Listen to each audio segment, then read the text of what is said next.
We are Steve and Jill. Together, we've been buying and reselling land since the 90s. Our data-centric approach leaves our buyers asking, how can you sell it so cheap? Here on the Land Academy Show. We answer that and more. Steve and Jill here. Hey. Welcome to the Land Academy Show, entertaining land investment talk. I'm Steve and Jack Butala. And I'm Jill Dewitt, broadcasting from sunny Southern California. Today, Jill and I talk about urban land versus rural land. I know what I like. I know what I like. Oh, I wonder if it's the same. I bet it is. You want to do it? Now or in a minute? One word answer? Uh-huh. Go ahead. Okay. I'm going to count down 3, 2, 1, and then we say the word. Okay. 3, 2, 1. Rural. Access. What? That wasn't even on here. I don't care if it's urban or rural. It's price good and it's got access. I'm buying it. You tricked me. Okay. It's not a trick, and I don't want to trick you. Okay. They have. Well, I gotta say, most urban land will have access. No, what I've noticed with Land Academy members is they pick one or the other, and we don't. We have multiple deals in our database that we're either buying or selling in some process of that, and all of them have 2 or 3 of the same characteristics. Urban, rural, don't care. Grossly underpriced is one characteristic. Complete and full-blown physical and legal access is another criteria, and an environment where we know we can sell it fast. Those are the 3 things. Well, I guess we're done with the show. There's some huge differences between urban and rural land, and we'll talk. That's really what this show's about. Right. It's not about. You just brought it up like. See, you interpreted this again. Like, which one would you like to buy, urban land versus rural land? Yep. And I saw this as urban land's very different than rural land, and you should buy both. I'm on the same page. I'll share that in a moment. After these words from our sponsor. Who's our sponsors, by the way? Brought to you by Neighbor Scoop. Get the scoop on your neighbors. It sounds like Neighbor Scoop could be next door, but it's not. That's not like the Nextdoor app. If you haven't, you in our world use Neighbor Scoop, probably not. You're probably not next door. You know what I would have called if I could go back in time? I would have called this land due diligence. That's what it is. We're going for pre-COVID hair salons and stuff, and that's just not who we are. That's true. So I'm not going to change the name again, but that's what it's called. I know. That's true. Before we get into it, let's take a question posted by one of our members on the landinvestors.com online community. It's free. Tim wrote, "Hi from Seattle. Wife and I are preparing for our first mailer." Sounds like my wife and I are preparing for our first child. That's cute. Mailer's easier. True. We realize these states, there are some states here that are no solicitation, but it doesn't seem that applies to out-of-state owners. Has anyone had experience with this? If not, I will try to contact an attorney and then post the outcome of the conversation. Thanks in advance. Well, that's pretty cool. Tim, you nailed it. Yeah. What he's talking about is this. There's a handful of states, and I'll try to list them here, the ones that I know about anyway, that have rules. They pass laws called, just like the phone, you have the federal do not contact. You can put your phone number in and people aren't supposed to. They do anyway, but they're not supposed to contact you with unsolicited stuff. You don't have to do this to not receive texts. It's innate. But with bulk mail, send away. It's just like that. That's just the environment we're in. A few states took action and said, we don't want to be a part of that, and passed a bill where it's not, I don't know if it's illegal, but they don't disclose their data. So it make it really hard to get good data to make a mailer. One's Idaho, one's Kansas, one is South Carolina, and I think Illinois, like in the last 2 months, passed it. So is this a big thing of the future? No, I really doubt it. Can you mail out-of-state landowners or homeowners or real estate owners? Because you can see there's situs address in the data, and then situs address is the actual physical location. And most of the time, the situs state, let's say it's Idaho, the person who owns it lives in Idaho too. Might be adjacent, might be across the state, whatever. A lot of times it's a completely different state. And what Tim's asking is, this completely different state owner, is it okay to mail them? And the answer is yes. Thank you. I concur. Today's topic, urban land versus rural land. This is why you're listening. I've had people ask me on that topic, just to wrap it up. Man, The last thing? Yeah, the world's over. The world's over. Every state's going to pass that. We're never going to be able to send offers out again. Not funny. Oh, mail's going away. Stuff like that's happened to me. And guess what? We're still here, still sending blind offers a different way, still making it work. I'm not afraid. Neither am I. Thank you. So, you want me to go first this time? Yeah, Okay. I kind of let the cat out of the bag in the beginning on this topic. Well, here are my thoughts on urban versus rural. So I saw this topic, the way I weighed the words in the topic was this is just going to be an open discussion about what's different about urban and rural land. So I for me, it comes down to kind of three things. One is money. One is size. I find different characteristics. These are characteristics. They're not.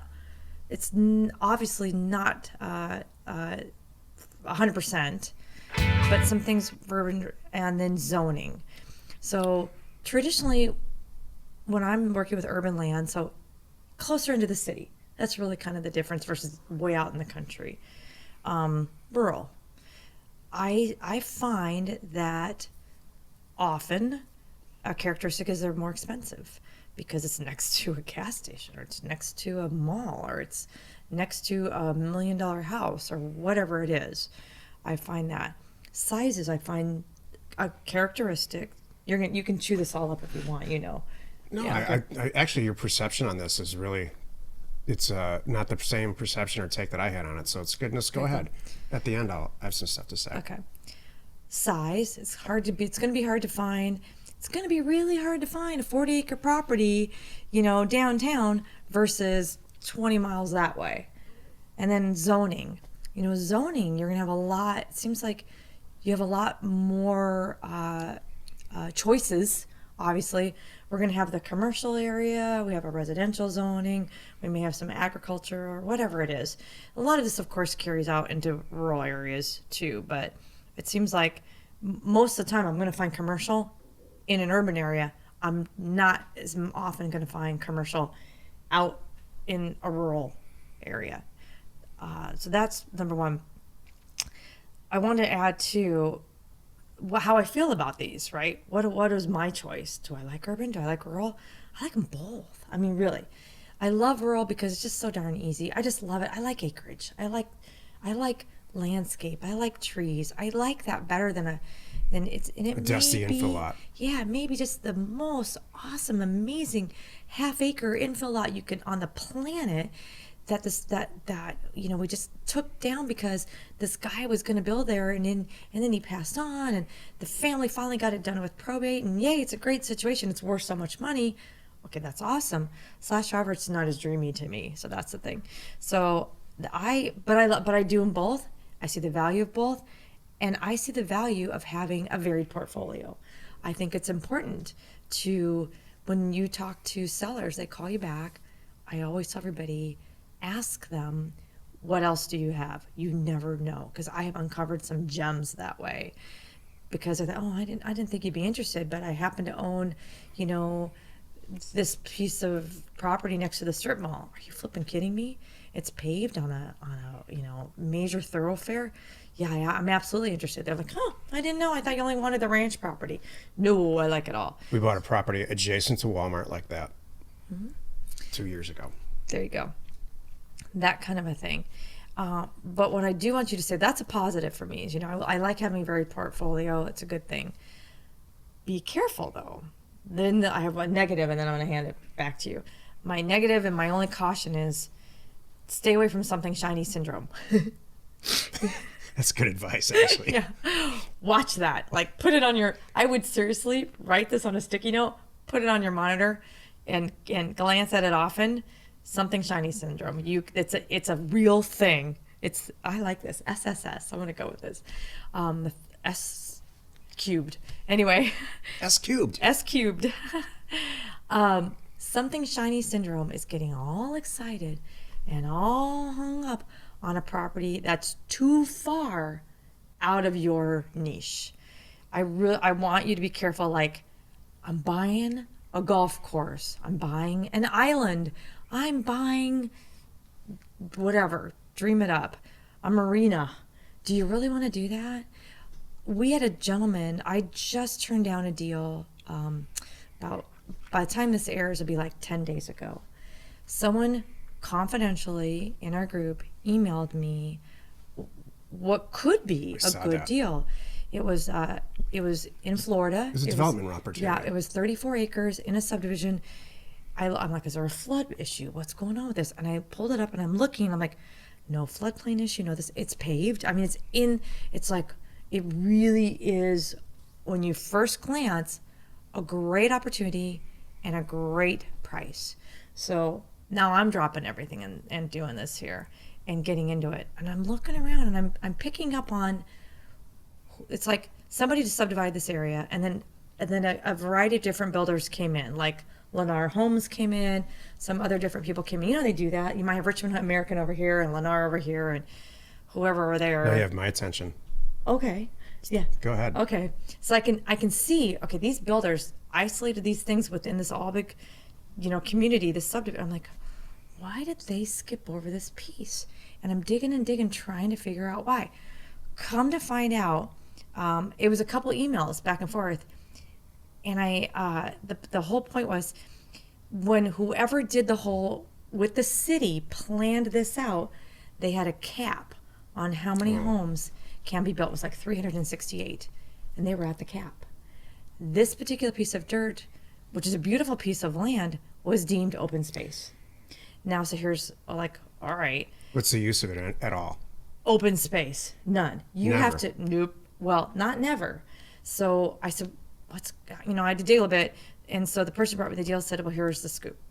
I talked to somebody at the county. There's a 50-50 chance you could get them to rewrite everything, No. allow more homes in this area, and rezone it.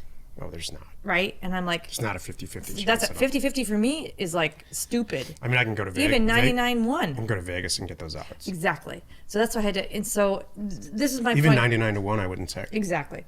Because there's a chance I can't do it. Why do I, and I'm not going to buy it rolling the dice like that. So, and that's huge. We've talked about what's this the before. use? Is there any use? Zoning is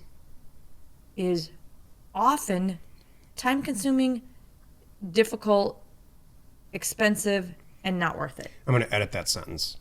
Rezoning, for how we operate in this group, you can just call it impossible. Okay.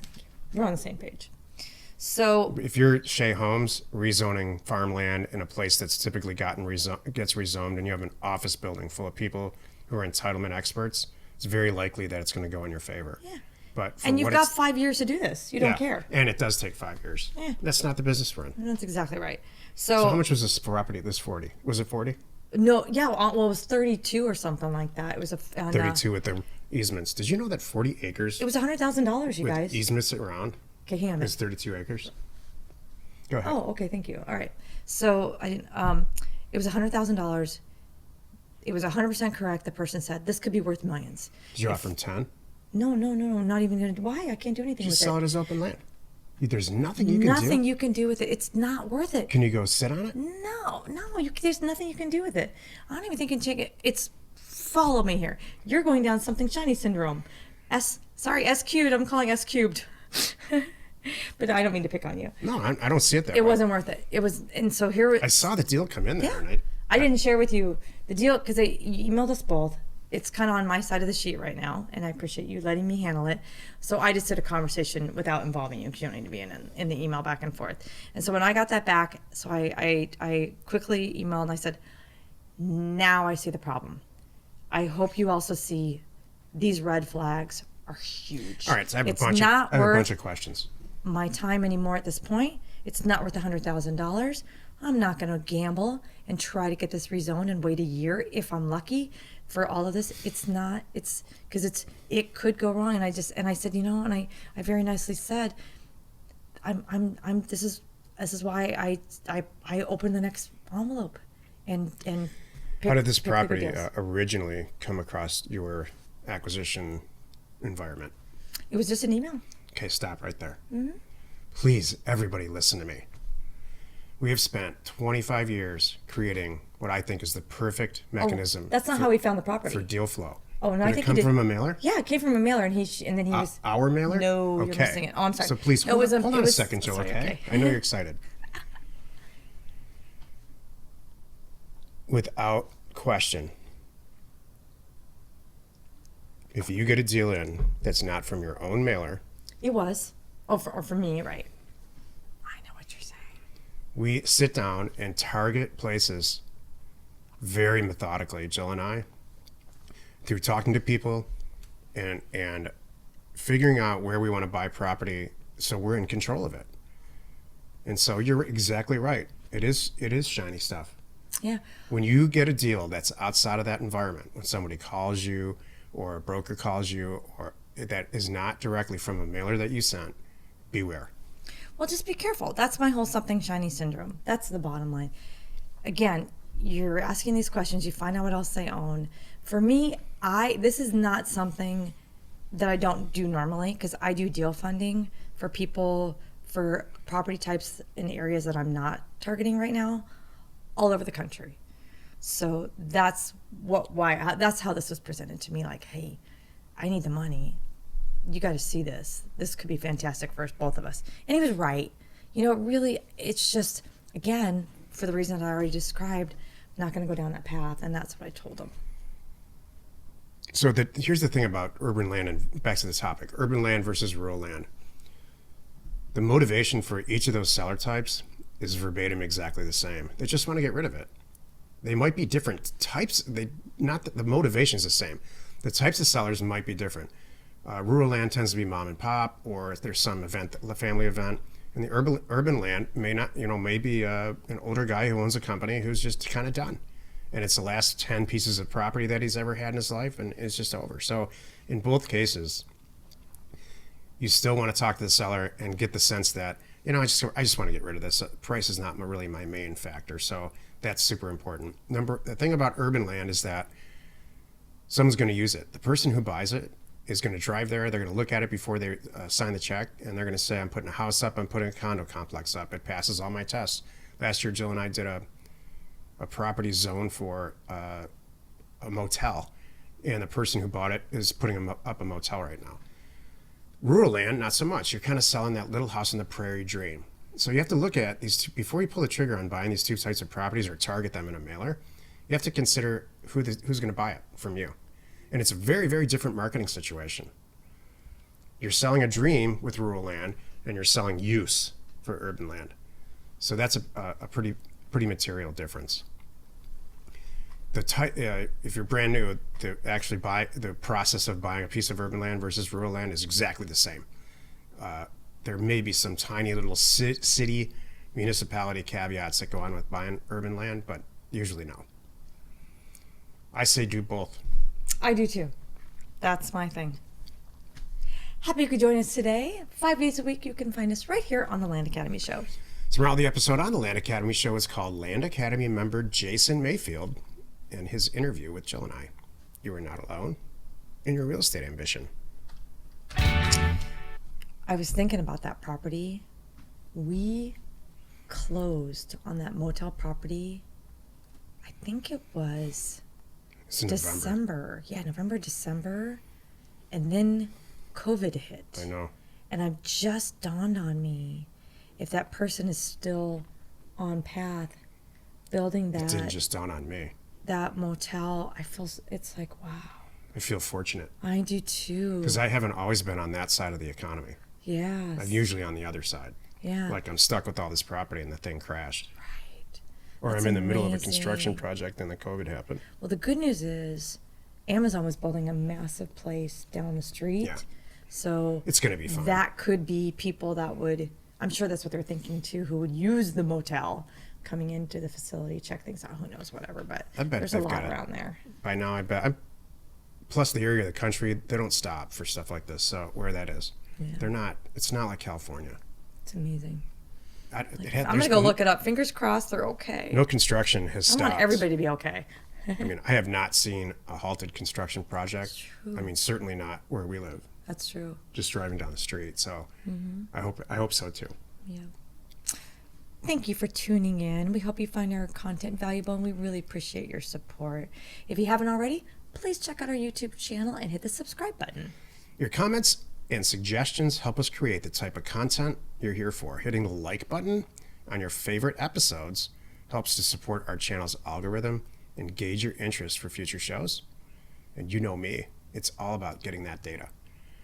We're Steve and Jill. Information And inspiration. to undervalued property.